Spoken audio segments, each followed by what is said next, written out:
All you need is love, right? But sometimes too much of it, okay, can be a hazard to your health. For example, we came across this shocking headline. Grabbed our attention. You ready? Headline. Boom. Woman rushed to hospital after 3-hour orgasm. Now, you may be thinking, no, that's not real. It's a hoax. Turns out it's actually a true story featured in a new reality series on TLC called Sex Sent Me to the ER. What the show does is they follow couples who reveal how their night of pleasure turned into one of pain and perhaps a little embarrassment. Take a look. I started hopping up and down to see if that would do anything. There was nothing we could come up with to get me to stop orgasming. Try this. So I started trying to drink wine to see if that would calm down my system. I tried just about every possible thing I could do to stop having an orgasm. Coming in the door in a full orgasm.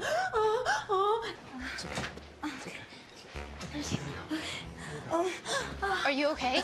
Are you going to labor? I was not going to tell them what I was there for until they brought me back and admitted me. All right.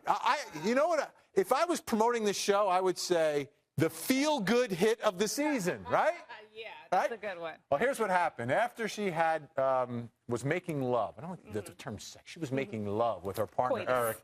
She experienced an epic hours-long climax. She tried everything they could think of to get rid of it. Never heard of jumping up and down. Jumping up and down, drinking wine, but she still wound up in the emergency room. Joining me now, HLN contributor, psychotherapist, and you're a sex therapist. I am. I'm a certified sex therapist, yes. Dr. Tiff is here. And John Murray, who is starring in episode 2 of this program, I heard, editor-in-chief of alwaysalist.com.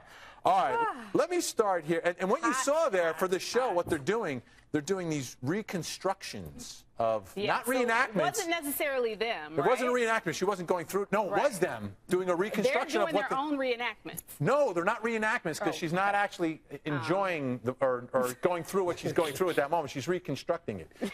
Dr. Tiffany, have you ever heard of the 3-hour one? You know what? I have never experienced that personally. Have never heard of it. Have never had anybody walk into my office. What is more common is jump into your office. Or jump into my office. What's more common is priapism, where people have males have an erection for 3 hours long. We hear about that with those commercials for Cialis and Viagra. If you have an erection, more than 3 hours, take your butt to the ER. Most often, I hear the opposite end of the spectrum, where I can't get an orgasm to save my life. So.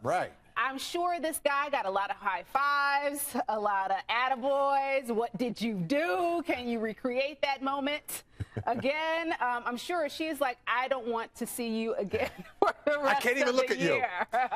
John, I got to think that this show, and I said the feel-good hit of the year, right? I think people are going to tune in just from the name of this show, right? Sex Sent Me to the ER.